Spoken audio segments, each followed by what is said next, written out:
अरे बेटा, तुम पांचों ये कैसी अनोखी बहुएं उठाकर ले आए हो। किसी के हाथ लंबे हैं तो किसी के पैर। आखिर ये पांचों मेरे इस गरीब घर में कैसे रहेंगी? मेरा घर इतना छोटा है, ये पांचों कैसे एडजस्ट होंगी? माँ, तुम फिक्र क्यों करती हो? हमारी बीवियां सब संभाल लेंगी। और वैसे भी हम पांचों भाई कल शहर जा रहे हैं। बेटा, ये सब क्या है? तुम पांचों ने बिना मुझसे पूछे अपनी मर्जी से इन पांचों से शादी कर ली, और ये बिना मुझे बताए तुम पांचों शहर जा रहे हो। ये सब क्या हो रहा है? क्या तुम्हें नहीं लगता कि तुम्हें फैसले लेने से पहले मुझसे पूछना चाहिए था? माँ, अब आपके पांचों बेटों के कंधों पर उनकी बीवियों की जिम्मेदारी आ गई है। बस इसलिए हम शहर जा रहे हैं। और अब आपको अपने साथ साथ हमारी बीवियों का भी ख्याल रखना होगा। और हमें माफ कर दो माँ, क्योंकि न हमने आपसे कुछ पूछा और ना ही आपको कुछ बताया। माँ जी, क्या आप हमसे इतनी नाराज हैं कि आप हमारा गृह प्रवेश भी नहीं करवाएंगी? बहू, इन तीनों का तो मैं फिर भी गृह प्रवेश करवा दूंगी, पर तुम दोनों का कैसे गृह प्रवेश करवाऊं? एक की टांग लंबी है तो दूसरे की गर्दन। मुझे तो समझ ही नहीं आ रहा तुम पांचों इस छोटे से घर में रहोगी कैसे? कोई बात नहीं माँ जी, हम आपके सामने झुक जाएंगे और घर में भी झुक कर ही रहेंगे। झुकना तो तुम्हें पड़ेगा ही। चलो बहू, तुम पांचों यही रुको, मैं अभी पूजा की थाल लेकर आती हूँ। इतना बोलकर आशा घर में जाती है और पूजा की थाल तैयार करके अपनी पांचों बहू की आरती उतारती है और उन्हें घर में आने के लिए कहती है। पर जैसे ही नेहा और आरती घर में आने लगती हैं, वो दोनों दरवाजे की चौखट में अड़ जाती हैं, जिसे देख आशा अपने पांचों बेटों से कहती है, बेटा, ये दोनों तो अंदर ही नहीं आ पा रही। घर में आने के बाद खड़ी कैसे रहेंगी? घर के काम कैसे करेंगी? मेरा तो सब कुछ सोच कर ही सर दर्द हो रहा है। आशा की बात सुनकर नेहा और आरती झुक जाती हैं और घर में आती हैं।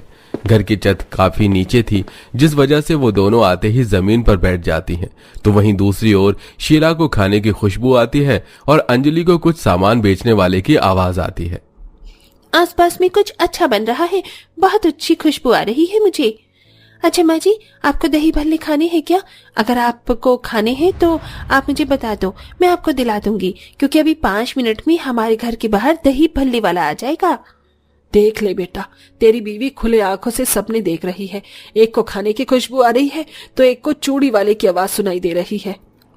आशा जैसे ये बात बोलती है कि सच में वहां पर दही भल्ले बेचने वाला आ जाता है, जिसे देख आशा अपनी पांचों बहू को बड़ी हैरानी के साथ देखती है। माँ जी, आप हम पांचों को ऐसे क्यों देख रही हैं? हमने कुछ गलती करी है क्या? बहू, मुझे लगा सिर्फ तुम पांचों दिखने में अजीब हो, पर मैं ये नहीं जानती थी कि शीला बहू और अंजलि बहू के नाक कान न सिर्फ लंबे हैं बल्कि बहुत तेज भी हैं।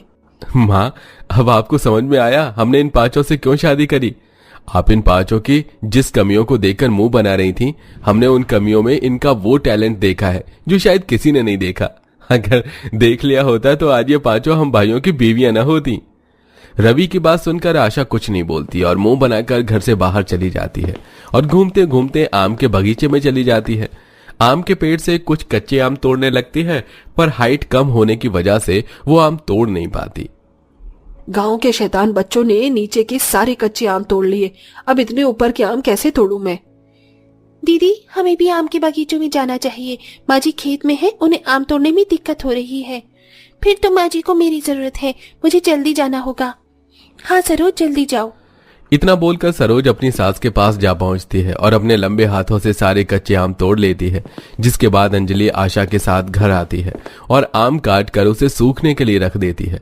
अब इसी तरह से कुछ दिन बीत जाते हैं और एक दिन घर में एक भी खाली डिब्बे नहीं है, मिल ही नहीं रहे। मैंने सारे खराब डिब्बे पता नहीं कहाँ रखे हैं। मेरे पास इतने भी पैसे नहीं है कि मैं दुकान से जाकर डब्बे खरीद के ला सकूं। मेरे अचार कहीं खराब ना हो जाए।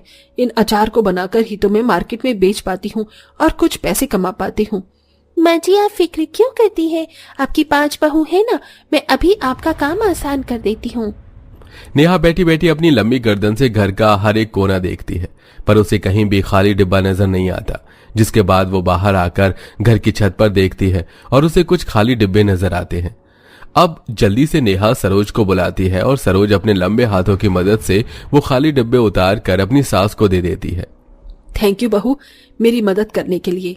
माँ जी, इसमें धन्यवाद बोलने जैसी कोई बात नहीं है, और मेरी गर्दन लंबी है तो इसका थोड़ा सा तो फायदा हम उठा ही सकते हैं। और वैसे भी मैं आपकी बहू हूँ, मेरा फर्ज बनता है आपकी मदद करना। वैसे बहू, मैंने तुम पांचों को जितना बेकार समझा था, तुम सब उतनी बेकार हो नहीं।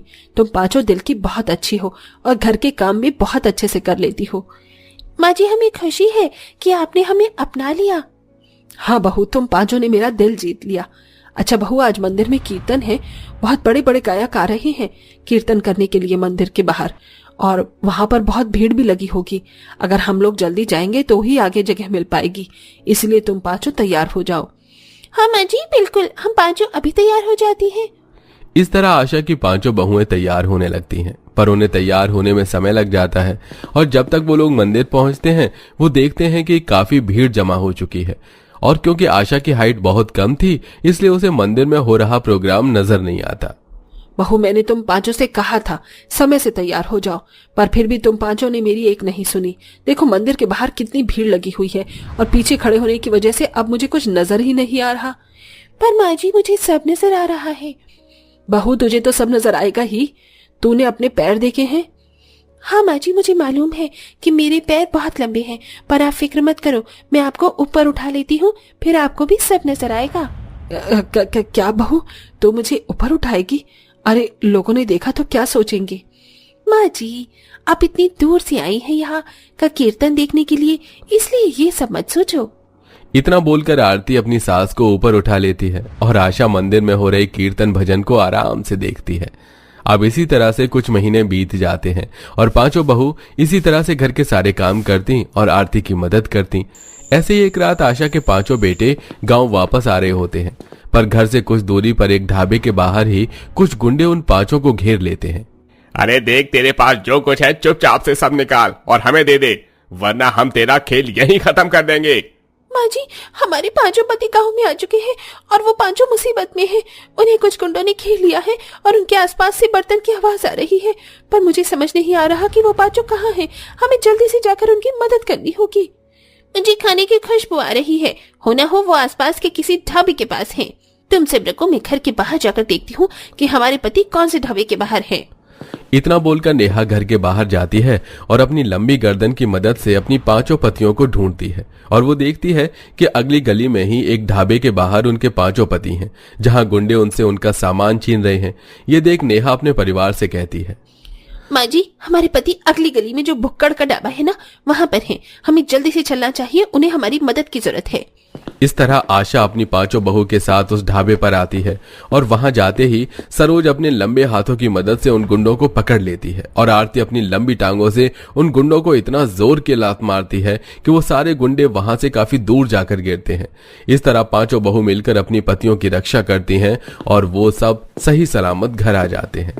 बहू, आज तुम पांचों ने कमाल कर दिया। मैंने कभी सोचा भी नहीं था कि मुझ गरीब को इतनी तेज बहुएं मिलेंगी। आज मैं बहुत खुश हूँ। माँ, आपके चेहरे की खुशी साफ साफ बयां कर रही है कि आपने अपनी पांच बहू को कब का अपना लिया है। हाँ बेटा, मैंने अपनी पांचों बहू को अपना तो लिया था, पर अब मेरी पांचों बहुएं मेरी आंखों का तारा बन चुकी हैं। मैं अपनी पांचों बहू को सर आंखों पर रखूंगी। उस दिन के बाद से आशा अपनी पांचों बहू की बहुत इज्जत करती है और उनकी हर बात मानती है। तो वहीं आशा की पांचों बहुएं भी अपनी सास की खूब सेवा करती हैं। दोस्तों, आपको कौन सी वाली अनोखी बहू ज्यादा अच्छी लगी? उस बहू का